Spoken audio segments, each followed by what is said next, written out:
નમસ્કાર. 1999માં શરૂ થયેલી શાળા આ વર્ષે રજત જયંતિ વર્ષ ઉજવી રહી છે.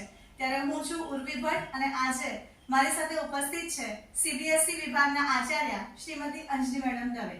તો આ મેડમને આપણે આજે પૂછીએ કે મેડમ આપણે આ નિમિત્તે જે વાલી સંવાદોનું આયોજન કર્યું છે તેનો આશય શું છે? મેડમ, એનો મુખ્ય ઉદ્દેશ આપણો એ હતું કે રજત જયંતિ વર્ષના નિમિત્તે શિક્ષક મિત્રોએ દરેક વિદ્યાર્થીના ઘરની મુલાકાત લીધી અને એમાં અમને એવું જાણવા મળ્યું કે બહુ બધી વાતો એવી છે કે જે આપણા વાલીઓ છે એમને કંઈ ખબર નથી અને એ જાણતા ન હોય યા એમની પાસે જે માહિતી હોવી જોઈએ એવી માહિતી એમની પાસે નથી. તો અમે એવા વાલીઓને લીધા છે કે જેમને સ્કૂલ વિષયની પૂરી માહિતી હોય અને એટલા માટે આ સંવાદનું આયોજન કરવામાં આવ્યું. બરાબર છે. હવે શાળા 25 વર્ષથી સતત કેળવણીનું જે કાર્ય કરી રહી છે તો એમાં આગામી વર્ષોમાં નવું શું આપશો? નવું આપણે જાણીએ છીએ અત્યારે કે નવી શિક્ષણ નીતિ સરકારશ્રી દ્વારા અમલમાં મૂકવામાં આવેલી છે. શાળા આમ તો ઘણા વર્ષોથી એવા પ્રયાસમાં છે કે બાળકોને કંઈ નવું આપે. તો અમારા આ વખતેનો એ છે કે જો આ નીતિ સારી રીતે અમલમાં રાખવી હોય તો શાળા એના માટે નવા પ્રયત્નો કરશે અને એને ઓર સારી રીતે એનું ઇમ્પ્રુવમેન્ટ કરવાનો અમારો પ્રયાસ છે કે જેનાથી બાળકોનું સર્વાંગી વિકાસ થઈ શકે. બરાબર છે. હવે શાળાના વાલીઓ અને બાળકો માટે આપનો શું સંદેશ રહેશે? એ એક સારું ક્વેશ્ચન છે મેડમ કે સંદેશ તો અત્યારે આપણને ખબર છે કે બહુ બધા વિદ્યાર્થીઓ જે છે એ ચિંતામાં હોય છે, એમને ટેન્શન વધારે થઈ જાય છે અને એમની ચિંતાની સાથે સાથે કદાચ વાલીઓને પણ ચિંતા થઈ જાય છે કે બાળક આગળ શું કરશે. તો મારે વાલીઓને ખાલી એટલું જ કહેવાનું છે કે બાળકોને અત્યારે ખીલવા દો અને એમને તમે થોડું પોઝિટિવલી કે એ જે કામ કરતા હોય એમાં એમનું સપોર્ટ કરો કે જેનાથી એ સારી રીતે ખીલી શકે.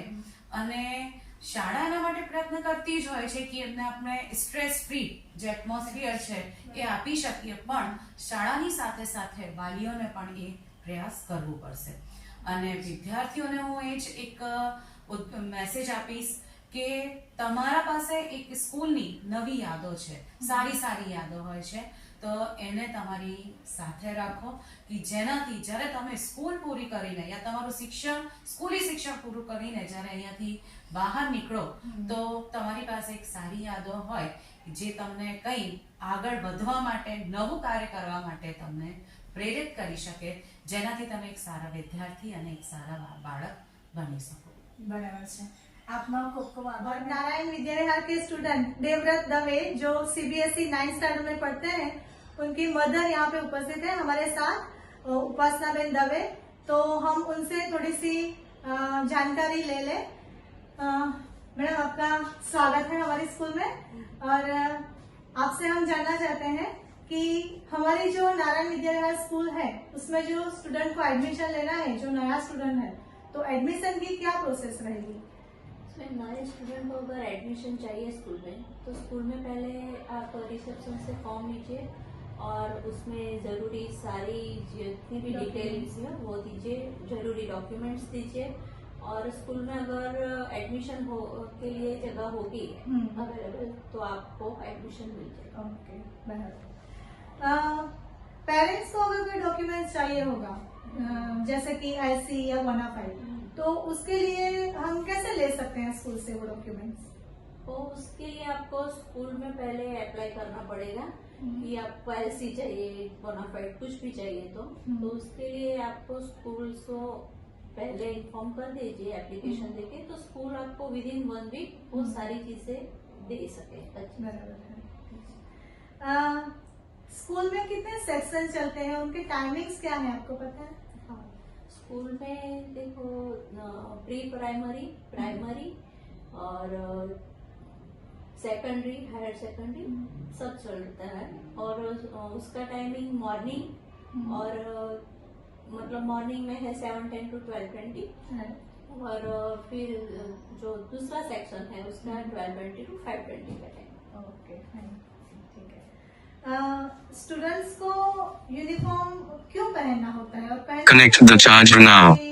जानकारी मतलब आप क्या जानते हो उसके बारे में, क्यों पहनना चाहिए? यूनिफॉर्म बच्चों की पहचान है। स्कूल में जब बच्चे पढ़ते हैं तो यूनिफॉर्म होते हैं, तो सारे बच्चे एक जैसे, तो सबको लगता है कि हम स्कूल में पढ़ते हैं, हम सब बच्चे समान है, कोई ऊपर नीचे ना लगे किसी को, बच्चे कंफर्टेबल भी रहते हैं एक जैसे यूनिफॉर्म पहनने से। राइट। और आप एक पेरेंट्स हो, तो पेरेंट को क्या मतलब केयर लेनी चाहिए जब बच्चे को स्कूल पे भेजते हैं, तो उनको क्या करना चाहिए, मतलब कैसे बच्चों को केयर करके भेजना चाहिए, वो कुछ आप बता सकते हो? तो पहले क्या है कि बच्चों को जब आप स्कूल भेजते हो तो उसको अच्छे से स्कूल के लिए रेडी कीजिए। जैसे उसका यूनिफॉर्म है तो वो प्रॉपर साफ सुथरा हो, आयरन किया हुआ हो, उसके शूज पॉलिश हो, अच्छे सॉक्स हो, और आई कार्ड मस्ट हो उसके साथ, और बुक्स हो जरूरी, जैसे टाइम टेबल दिया होता है उस हिसाब से उसको सारे टाइम टेबल के हिसाब से उसके पास बुक्स हो, वो जरूरी। सही बात है, बराबर है। आप बच्चे को जब स्कूल छोड़ने आते हो कि वापस लेने आते हो, तो क्या केयर करनी चाहिए? स्कूल में जब बच्चे को आप लेकर आते हो तो जो बच्चे व्हीकल से आते हैं वैन से, वो लोग तो अंदर एंटर वैन आती है, लेकिन जो पेरेंट्स खुद लेने आते हैं छोड़ने आते हैं, तो आप स्कूल के टाइमिंग से 10 मिनट पहले आइए, और बहुत जल्दी भी मत आई जाइए और बहुत लेट भी मत कीजिए। बच्चों को 10 मिनट इनफ है, उस टाइम पे आप आइए और बच्चे को स्कूल से थोड़ा सा दूर छोड़िए। गेट के बाहर आओगे तो जो दूसरे व्हीकल आते हैं, जो वैन सब, उनको भी तकलीफ है, छोटे बच्चे आते हैं उनको भी तकलीफ होती है, तो आप बच्चों को थोड़ा सा दूर छोड़िए ताकि बच्चे चल के आराम से स्कूल में आ सके। पेरेंट्स के लिए आई कार्ड का क्या महत्व होता है? पेरेंट्स को तो आई कार्ड इसलिए जरूरी है क्योंकि बच्चे को लिए कोई भी काम हो, या कभी भी पीटीएम में आते हैं या स्कूल में फीस भरने आते हैं, कोई भी काम से आप जब आई कार्ड पहना होता है तो बाहर सिक्योरिटी वाले को भी अच्छा रहता है कि आई कार्ड है, देख के पता चलता है। और बच्चों की सेफ्टी के लिए भी जरूरी है कि कोई और आपके बच्चे को ऐसे ही ना ले जा पाए, तो बच्चों की सेफ्टी के लिए पेरेंट्स आई कार्ड बहुत जरूरी है। अच्छा, बराबर है। स्कूल में फीस भरने के लिए क्या प्रोविजन है, आपको पता है? स्कूल में फीस के लिए तो क्या है कि ऐसा नहीं है कि आपको साथ में पूरे साल की फीस भरनी है। स्कूल में अच्छा ही ये पेरेंट्स के लिए करके दिया है कि आप हर महीने भी फीस भर सकते हैं।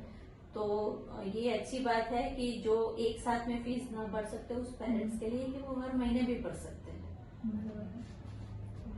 ओके, तो और एक लास्ट क्वेश्चन कि ऐसे कोई पेरेंट्स होते हैं जिनके बच्चे स्कॉलर हैं लेकिन इकोनॉमिकल कंडीशन इतनी अच्छी नहीं है, तो उसके लिए साला मतलब स्कूल में कुछ प्रोविजन है क्या? हाँ, उसके लिए भी स्कूल में है कि बच्चे पढ़ने में बहुत अच्छे हैं लेकिन इकोनॉमी की उनके पास मतलब ऐसा नहीं है कि पैसे की फीस अफोर्ड कर सके, तो उसके लिए स्कूल उनकी सारी फीस माफ करती है। लेकिन बच्चे 80% सब आते हैं, उनकी सारी फीस स्कूल देती है, उनको कोई फीस नहीं देनी है। और दूसरी एक्टिविटी में भी अगर बच्चा है आगे आना चाहता है तो उसके लिए भी स्कूल पे करती है। तो सिर्फ पैसों की वजह से ही कोई बच्चा ना पढ़ पाए या आगे ना बढ़ पाए, ऐसा ना हो, इसलिए स्कूल ने बहुत अच्छा किया। Thank you very much. तो ये जो इन्फॉर्मेशन थी ये हम सबके लिए जरूरी है, और इस इन्फॉर्मेशन देने के लिए उपासना मैम का मैं हार्टफुली धन्यवाद करना चाहूंगी। Thank you. साथ उपस्थित है 11th साइंस की विद्यार्थिनी जिल पटेल और 4th CBSE के स्टूडेंट नम्या पटेल के पेरेंट श्री महेंद्र भाई पटेल। आपका स्वागत है सर। अच्छा, ये स्कूल में कौन कौन सी भौतिक सुविधाएं उपलब्ध है? यहाँ स्कूल के 2 बड़े से बिल्डिंग है। बिल्डिंग के अंदर अलग अलग देखा जाए तो स्पोर्ट रूम है, ऑडियो विजुअल रूम है, कंप्यूटर लैब है, मैथ्स लैब है, साइंस लैब है, और एक बड़ी सी लाइब्रेरी है। जो मुझे ज्यादातर स्कूल के बहुत पसंद है क्योंकि यहाँ मैं खुद भी पढ़ाई करता हूँ। अच्छा। और ये लाइब्रेरी में जो बुक्स है वो बहुत सारी है। पेरेंट्स के लिए पेरेंट्स, अवेलेबल है। हाँ पेरेंट्स, और उसकी अच्छी बात ये है कि हम पेरेंट्स भी खुद आके वो बुक्स ले सकते हैं। तो एक तरह से स्कूल का अटैचमेंट हमारे साथ थोड़ा ज्यादा है। बराबर। और दूसरी बात कि ये स्कूल का एक बड़ा सा मैदान है हाँ। जो ज्यादातर कम देखा जा सकता है, लेकिन ये बड़ा मैदान की वजह से बड़े मैदान की वजह से हमें अच्छा लगता है यहाँ। मतलब भौतिक सुविधा एक बच्चे के डेवलपमेंट के लिए जो चाहिए वो सब स्कूल प्रोवाइड करती है, अच्छा, इसलिए हमको अच्छा लगता है ये। अच्छा बराबर। स्कूल में सर बेस्ट एजुकेशन के अलावा वैल्यू एजुकेशन के कौन कौन से प्रयत्न होते रहते हैं? हाँ, वैल्यू एजुकेशन के बारे में तो अभी स्कूल हर साल कोई ना कोई नया नया कार्यक्रम लाती है। वो हमको पैम्पलेट के जरिए या हम बच्चों के जरिए हमको पता चलता है, हाँ पहुंचता है। तो स्कूल ये सारी प्रवृत्तियां जो करती है, सोशल रिस्पॉन्सिबिलिटी, जैसे बच्चों ने अभी पूरग्रस्त आदमियों के लोगों के लिए घर से लाके सामान की सहायता की थी। तो एक बहुत अच्छा कार्यक्रम रहा था वो। एक डीजी प्रोजेक्ट था जिसमें व्यसन मुक्ति आया था, प्लास्टिक मुक्ति अभियान आया था, उससे भी बच्चों में एक ज्यादातर अवेयरनेस आई। अभी ये मैत्री फाउंडेशन वाला जो चल रहा है, बच्चे रोटी घर में बची हुई रोटी लाते हैं। तो एक रोटी लाना मतलब एक ऐसा नहीं कि चलो लाके रख दिया, लेकिन ये बच्चे के अंदर एक आदमी को अथवा दूसरे को मदद करने की जो भावना आती है वो ज्यादा वो बच्चे रखता है। और अगर घर पे भी कोई आए ना तो वो स्कूल में देता है, इसी तरह घर पे ही वो कोई लेना है तो वो दे देगा, मदद करने के लिए तत्पर रहता है। मतलब ये बच्चे को अच्छी तरह माइंड में एक्सेप्ट कर लेता है, तो ये अच्छी बात है। हाँ, तो ऐसे जो प्रवृत्तियां करती है स्कूल वो बहुत अच्छी बात है। पेरेंट्स का रेसिडेंस और मोबाइल नंबर अगर चेंज होता है तो स्कूल को इन्फॉर्म करना जरूरी है, क्यों? हाँ ऑफ कोर्स जरूरी है, क्योंकि बच्चा जो रहता है वो घर पे ज्यादातर रहता है और दूसरा उसका टाइम होता है स्कूल में रहता है। और स्कूल में जब रहता है तो स्कूल की जो प्रवृत्तियां होती है तो बच्चों को इन्फॉर्म करने से बच्चे अगर आपका एड्रेस चेंज हो गया हो, मोबाइल नंबर चेंज हो गया हो, तो उसको तुरंत जानकारी देना चाहिए वाली को। क्यों जानकारी देना चाहिए? क्योंकि जब भी कोई ऐसी कोई आकस्मिक सिचुएशन आ जाए तो इधर से स्कूल से उसके पेरेंट्स को फोन किया जाए या संपर्क के लिए भी वो जरूरी है। तो दोनों, एक एड्रेस चेंज और मोबाइल नंबर जो चेंज हो जाए तो वो स्कूल को देना चाहिए। आपका खूब खूब धन्यवाद ये जानकारी देने के लिए, थैंक यू वेरी मच। और आज मेरे साथ उपस्थित है जूनियर केजी के बालक ब्रज शास्त्री के पेरेंट भावना मैडम, भावनाबेन शास्त्री। नमस्कार, आपका स्वागत है। आपसे हम जानना चाहेंगे कि आपके बच्चे के लिए आपने नारायण विद्या विहार को क्यों चुना? बहुत पहले से मेरा एक सपना है कि मुझे मेरा बच्चा अगर होगा तो नारायण विद्या विहार में ही पढ़ाऊंगी, क्योंकि मेरे पास स्टूडेंट आते थे वो नारायण विद्या विहार के थे जो बहुत एटीट्यूड और मूल्यों से बंधे हुए थे। और जब मैं गेट में पहली बार आई तब मुझे पता चला कि विद्यालय कैसी होनी चाहिए, जो हमारा एक सपना होता है कि उसके आंगन बहुत बड़ा होना चाहिए, मैदान होना चाहिए, और यहाँ हर पेड़ एक गांधी जी की बात कहता है जो हमारे मूल्यों की बहुत शिक्षण के लिए जरूरी है। और इसीलिए मेरा ये सपना था और ये पूरा भी हुआ है, इसीलिए मुझे सेटिस्फैक्शन है। स्कूल के द्वारा कई सारी पीटीएम आयोजित की जाती है, तो उसका महत्व वो अटेंड करनी चाहिए कि नहीं, उसके बारे में? पीटीएम 100% अटेंड करनी चाहिए, क्योंकि ये टीचर और पेरेंट्स के बीच की कम्युनिकेशन होता है, जिसमें स्टूडेंट्स को क्या कम पड़ता है, क्या ज्यादा चाहिए, उसके लिए कम्युनिकेशन होता है। और दूसरा कि जो एक्टिविटीज होती है उससे पेरेंट्स भी वाकिफ रहते हैं कि स्कूल में कौन सी एक्टिविटी होती है, कौन सी होगी। और सबसे ज्यादा यहाँ जो कल्चर एक्टिविटी होती है वो हमें पसंद है, क्योंकि हम यहाँ घर पे नहीं कर सकते, टाइम नहीं दे सकते, और हमारा 1 या 2 बच्चे होते हैं जो हम पूरी तरह से उससे टाइम या कवर नहीं कर सकते, जो यहाँ ग्रुप में स्टूडेंट्स मिलते हैं, जुलते हैं और ये कल्चर एक्टिविटी में भाग लेते हैं। मैडम खूब खूब धन्यवाद आपका, थैंक यू वेरी मच। उपस्थित है सीबीएसई के स्टूडेंट 6 में स्वयं पुराणी और 8 में जो है ध्वनि पुराणी के पेरेंट्स श्री रितेश भाई पुराणी और श्रीमती ट्विंकल बेन पुराणी, आपका स्वागत है। आपसे हम ये जानना चाहेंगे सर कि स्कूल में जो बोर्ड की परीक्षा देने वाले स्टूडेंट हैं उन लोगों को किस तरह से तैयार किया जाता है?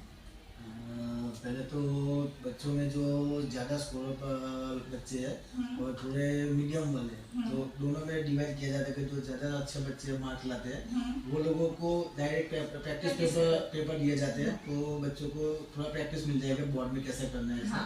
और जो मीडियम बच्चे हैं तो उनको स्कूल में पढ़ाया जाता है कैसे ऐसा करना है, फिर प्रैक्टिस पेपर देते हैं। प्रैक्टिस पेपर के बाद उन लोगों को भी थोड़ा आगे किया जाता है। ओके, मतलब टीचर्स पहले प्रैक्टिस पेपर डिस्कस करते हैं, समझाते हैं और फिर उन लोगों को लिखना होता है। जो उच्च परिणाम प्राप्त करने वाले विद्यार्थी हैं उन लोगों को शिष्यवृत्ति की क्या स्कूल में सुविधा उपलब्ध है? 10वीं 11वीं और 12वीं कक्षा के जो स्टूडेंट हैं उनके लिए खास स्कॉलरशिप तो स्कूल में दिया जाता है। जो 9th में बच्चे हैं वो लोगों का फाइनल में जो परसेंटेज आता है 80 to 85 अबव, तो वो लोगों को 10th में टोटल फीस माफ दिया जाता है। और ऐसे ही सेम 10th में है 80 to 85 के अबव आ जाए तो उनको भी 11th में और 12th में फीस की माफी दी जाती है। और सेम लेकिन क्या है उन लोगों को जो परसेंटेज वो मेंटेन करना पड़ता है। ओके, बराबर। स्टूडेंट्स और पेरेंट्स उन लोग जब एग्जाम के बाद मतलब आगे की जो शिक्षा है वो प्राप्त करने के लिए उनको कोई मार्गदर्शन स्कूल से मिलता है कि कोर्सेज के लिए कौन कौन से कोर्सेज अवेलेबल है वो सब के लिए? हाँ, यहाँ पे क्या है कि आगे बढ़िया सर आते हैं और जो कुछ भी मतलब बायोलॉजी है, मैथ्स है, अलग अलग सब्जेक्ट में आगे क्या लोगे क्या होगा उस हिसाब से पूरा उनको इंट्रोडक्शन किया जाता है। और एज पेरेंट को भी बुला के उन लोगों को भी इंफॉर्मेशन दी जाती है, समझाया जाता है कि भाई क्या होता है। उस हिसाब ये अच्छा है कि उस हिसाब से आगे बच्चे अपना फ्यूचर में क्या करना है चूज कर सकते हैं। बराबर है। JEE नीट अभी तो उसका बहुत ज्यादा महत्व बढ़ चुका है ना, तो ऐसी एग्जाम्स के लिए स्कूल में क्या आयोजन किए जाते हैं? एग्जाम में क्या होता है कि वीक में 3 पीरियड रखते हैं वो लोग, तो उसमें उस हिसाब से तैयारी करवाई जाती है। और एग्जाम में भी उस हिसाब से जो वहाँ पे होता है उस हिसाब से पेपर निकाले जाते हैं और चेकिंग भी होता है और उसी हिसाब से उनको रैंक मार्क्स वगैरह दिए जाते हैं। ओके, जानकारी के लिए आपका खूब खूब धन्यवाद। Thank you very much. आज है मेरे साथ CBSE की छात्रा आरोही निषाद के पेरेंट श्री अमित निषाद जी, आपका स्वागत है सर। सर से हम कुछ जानकारी प्राप्त करेंगे। सर, वांचन के प्रति स्टूडेंट और पेरेंट की रुचि बढ़ाने के लिए स्कूल में कौन कौन से प्रयत्न किए जाते हैं? देखिए, स्कूल के द्वारा काफी सारे प्रयत्न किए जाते हैं। उसमें एक है आचमन करके बुक प्रोवाइड की गई है स्कूल की तरफ से, जिसमें बच्चों से उनकी हॉबीज, कौन से ऑथर्स उनको पसंद हैं, किस टाइप की एक्टिविटीज पसंद है, तो वो उनसे जानकारी ली जाती है। और after getting that information, based on those information वो बुक्स लाइब्रेरी में प्रोवाइड की जाती है उनको पढ़ने के लिए, ताकि उनका एक जो पर्सनालिटी डेवलपमेंट है वो हो सके। इंटरेस्ट भी बढ़े, पर्सनालिटी डेवलपमेंट हो, तो उस तरीके से किया जाता है स्कूल के द्वारा। एनुअली नॉलेज चैंपियन जैसी परीक्षा का आयोजन किया जाता है हर साल, तो परीक्षा का क्या महत्व है और विद्यार्थियों को यह परीक्षा क्यों देनी चाहिए? विद्यार्थियों को ये परीक्षा, पहले तो मैं महत्व के बारे में बताना चाहूंगा कि महत्व इसलिए है कि जो उनको आगे कॉम्पिटिटिव एग्जाम्स फ्यूचर में उनको देने होंगे, लाइक जी नेट और ये सब सारी चीजें, तो उनको पहले से एक आइडिया हो जाएगा किस फॉर्मेट में क्वेश्चन होते हैं, लाइक करंट अफेयर्स किस तरीके के होते हैं, कैसे देना है, फॉर्मेट क्या होता है, एप्टीट्यूड टेस्ट, लॉजिकल रीजनिंग, ये सारी चीजें एनवीडी नॉलेज चैंपियनशिप में इंक्लूडेड होती है। तो एक बेसिक प्रिपरेशन उनकी यहीं पे हो जाती है उस चीज की। तो देनी चाहिए स्टूडेंट को? बिल्कुल बिल्कुल देनी चाहिए, हर स्टूडेंट को देनी चाहिए। हमारे स्कूल में विद्यार्थी के साथ पेरेंट्स के लिए उनके व्यक्तित्व विकास के लिए कौन सी एग्जाम्स या कौन सा कॉम्पिटिशन्स का आयोजन किया जाता है? अभी तो मैंने जो भी देखा, लाइक गणपत मेकिंग हुआ, ऐसे राइटिंग हुआ था पेरेंट्स के लिए, और थाली डेकोरेशन, तो हाँ। इस तरह की एक्टिविटीज कंडक्ट की जाती हैं स्कूल के द्वारा, ताकि वो पेरेंट्स भी उसमें पार्टिसिपेट कर सके, हाँ इन्वॉल्व हो with their students, their childs, तो वो अच्छा है। ओके। हमारे स्कूल में ऐसे लास्ट टाइम जो 9th पीरियड का आयोजन किया था, लास्ट टाइम से ही ये शुरू है, तो ये पीरियड की क्या विशेषता है और क्यों आयोजित किया गया है ये? बेसिकली ये इसलिए पीरियड को इंक्लूड किया गया है कि जो कोरोना के बाद से बच्चों का एक मेंटल जो था प्रोग्रेस, वो थोड़ा सा स्लो हो गया था ड्यू टू कोरोना। तो उसको जो भूल गए हो बेसिक चीजें लाइक एडिशन, माइनस, प्लस, वो सारा जो भूल गए हो, तो चाहे वो मैथ्स हो या बेसिक चीजें जो भी हो, मैथ्स की हो, इंग्लिश हो, हिंदी हो, गुजराती हो, तो वो चीजें उनको फिर से रिमाइंड करने के लिए कि वो रिपीट हो जाए एक बार, तो हाँ वो भूले ना, मीन्स आ जाए वो। हाँ ओके सर, आपका धन्यवाद, थैंक यू वेरी मच।